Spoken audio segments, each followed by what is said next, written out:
Bonjour, vous êtes nombreux à nous écouter sur ces B.A.B.A. de la finance. Nous sommes toujours sur la BRVM. Les entreprises ont besoin de vous. Elles ont besoin de vous comme actionnaires. Elles ont besoin de vous comme prêteurs d'argent. Dans ce cas, si elles sont actionnaires, vous allez investir sur des actions. Si elles ont besoin de vous comme prêteurs d'argent, vous allez acheter leurs obligations. Mais pour le faire, vous avez besoin de savoir si votre argent va vous rapporter un certain montant. Vous avez aussi besoin de savoir si l'entreprise est capable d'honorer à ses engagements. C'est à ce niveau qu'intervient une notion que nous avons abordée précédemment, qui est la notion de rentabilité. Mais c'est quoi la rentabilité? C'est simplement la capacité d'une entreprise à réaliser des marges qui lui permettent d'honorer ses engagements vis-à-vis des financiers qui lui ont apporté les ressources. Mais la rentabilité n'est pas la même. Par exemple, si vous voulez investir comme actionnaire, ce qui va vous intéresser, ce sera la rentabilité financière.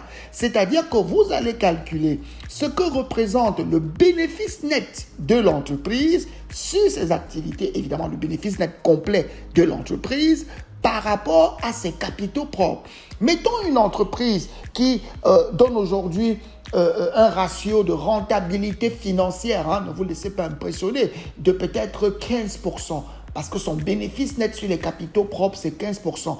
Oui, ça nous intéresse parce que nous avons de l'argent à donner à ce type d'entreprise. Les 15% sont très intéressants, surtout si elle a une répartition de dividendes qui atteint 90% du bénéfice net. Ça veut dire que nous allons générer nous-mêmes une rentabilité financière qui n'est pas loin de 14-13%.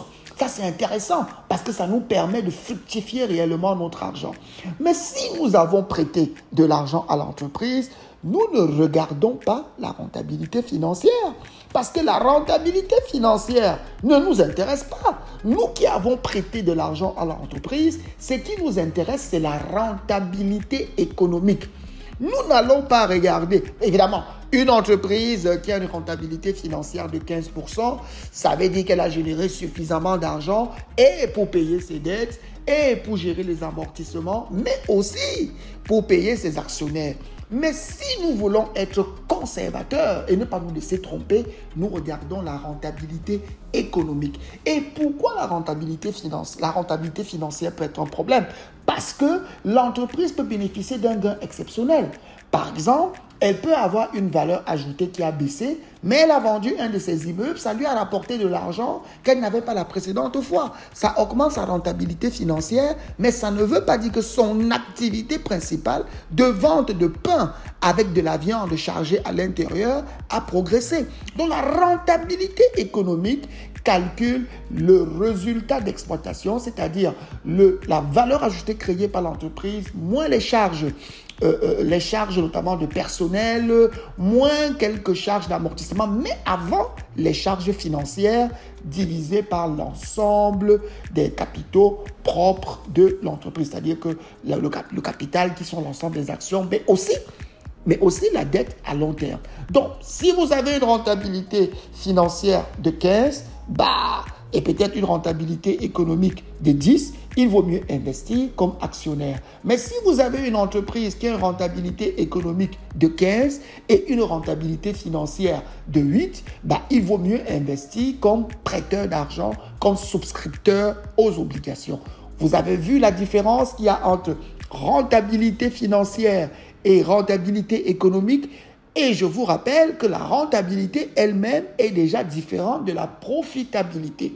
Donc aujourd'hui, ne vous laissez plus emporter par des entreprises qui vous disent « Notre chiffre d'affaires a progressé de 15%. » Vous leur demandez quelle est votre rentabilité économique si vous êtes actionnaire et vous leur demandez quelle est votre rentabilité, votre rentabilité économique si vous êtes prêteur d'argent, souscripteur d'obligations et votre rentabilité financière si vous êtes actionnaire.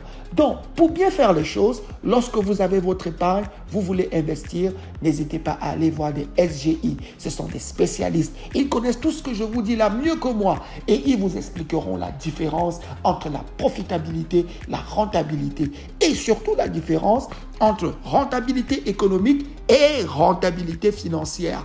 Nous allons revenir prochainement pour d'autres notions des B.A.B.A. de la finance. Est-ce que vous vous sentez déjà être des financiers?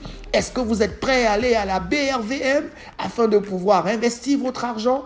Recherchez-vous la rentabilité financière ou la rentabilité économique? Rassurez-vous que ces choses-là progressent et que ça progresse dans le sens de vos intérêts. Au revoir et à la prochaine pour une autre série des B.A.B.A. de la finance.